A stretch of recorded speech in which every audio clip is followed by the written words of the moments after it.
छोटे से गांव सुभापुर में एक गरीब दुकानदार रहता था। उसका नाम था मंगलू। उसकी छोटी सी किराने की दुकान थी जिसके ऊपर तिरपाल का फटा हुआ साया लटका रहता था। दुकान में सीमित सामान था, कुछ दालें, थोड़ा सा चावल, कुछ टॉफियां और 2-4 साबुन की टिक्कियां। फिर भी मंगलू हर ग्राहक का मुस्कुराकर स्वागत करता था। गांव के बच्चे उसे मंगलू काका कहते थे। उनकी आंखों में चमक तब और बढ़ जाती जब मंगलू काका हर खरीदारी के साथ एक एक मुफ्त टॉफी दे देते। अरे काका, आप हर बार टॉफी क्यों दे देते हैं? इससे तो आपका नुकसान होता होगा। एक दिन गांव के सरपंच ने पूछा। मंगलू मुस्कुराकर बोला, नुकसान और फायदा तो ऊपर वाला देखता है सरपंच जी। मेरा दिल कहता है कि बच्चों को खुश देखकर दिन अच्छा जाता है। एक दिन सुबह सुबह दुकान पर एक अनोखा आदमी आया। उसने बड़ी गोल टोपी पहनी थी, कमर में चमकदार बेल्ट और आंखों में अजीब सी चमक। भैया, चाय मिलेगी? उसने पूछा। मंगलू ने तुरंत लकड़ी की चूल्हे पर पानी चढ़ाया और मसाले वाली चाय बना दी।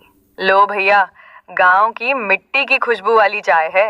वो आदमी चाय पीते ही चौंक गया। वाह, ये तो बहुत स्वादिष्ट है। कितने पैसे हुए? छोड़िए जी, पहली बार आए हैं, आप मेहमान हैं, पैसे किस बात के? मंगलू हंसते हुए बोला। अजनबी आदमी ने कुछ देर तक मंगलू की दुकान को देखा। टूटी बोरियां, पुराने लकड़ी के रैक और फिर भी मंगलू की आंखों में चमक। वो बोला, तुम्हें कभी लगता नहीं कि तुम्हारी दुकान बहुत छोटी है? जिंदगी में कुछ बड़ा करना चाहिए। मंगलू ने जैसे हमेशा की तरह सरलता से कहा, बड़ा तो सिर्फ दिल होना चाहिए, दुकान तो भगवान की देन है। अजनबी मुस्कुराया, ऐसी मुस्कान जो किसी सामान्य इंसान की नहीं थी।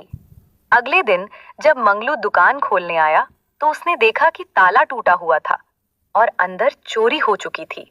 आटा, चावल, दाल, यहाँ तक कि उसके पास बचा हुआ थोड़ा सा नगद भी गायब था। मंगलू ने सिर पकड़ लिया। अब दुकान कैसे चलेगी? गांव वालों ने सहानुभूति जताई, पर हर किसी की अपनी जिंदगी थी। बच्चों ने चुपचाप अपनी टॉफियों की उम्मीद कम कर दी। मंगलू ने फिर भी हार नहीं मानी। उसने दुकान के बाहर एक छोटी पर्ची चिपकाई। उधार भी चलेगा, पर दुकान बंद नहीं होगी। उसके शब्दों में उम्मीद थी, पर जेब में एक भी रुपया नहीं था। भाग्य का मोड़, उसी शाम वही अजीब आदमी फिर आया। अरे मंगलू भाई, आज दुकान इतनी खाली क्यों है? मंगलू ने पूरी घटना उसे बताई। अजनबी ने गहरी सांस ली और बोला, अगर मैं कहूं कि मैं तुम्हारी मदद कर सकता हूं, तो क्या तुम मानोगे? मंगलू चौंका। देखिए, मदद की आदत नहीं है मुझे, पर अगर आप चाय पीना चाहें, तो आज भी मुफ्त में मिलेगी। अजनबी जोर से हंस पड़ा। तुम सच में अनोखे आदमी हो। ठीक है, चाय तो पिलाओ, फिर मैं तुम्हें बताता हूं कि मैं कौन हूं। चाय पीने के बाद उसने अपनी जेब से एक चमकता हुआ सिक्का निकाला, एक सुनहरा सिक्का।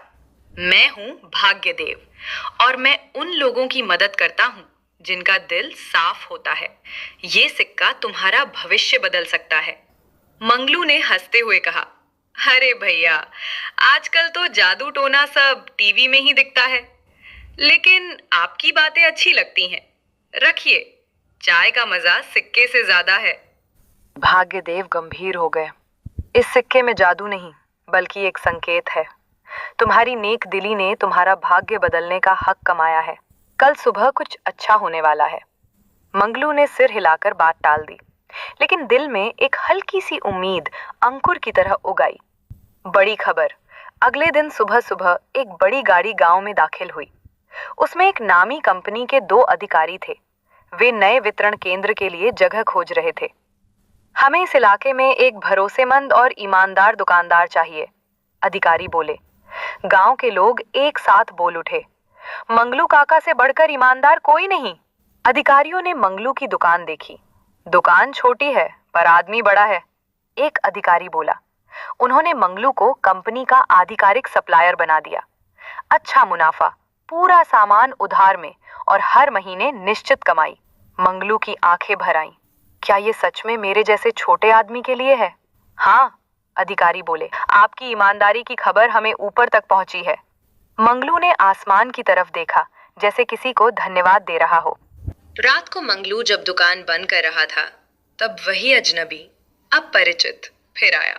देखा मंगलू, मैंने कहा था ना अच्छा होने वाला है। मंगलू बोला, अगर आप ना आते तो मैं शायद हार मान लेता।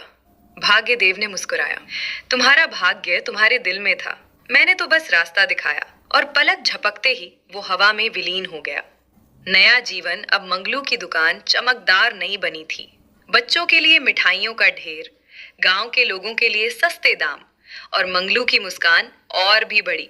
वो अक्सर कहता, भाग्य बदलना हो तो पहले दिल अच्छा करना पड़ता है। भगवान देर कर सकता है, पर अंधेरा कभी नहीं छोड़ता।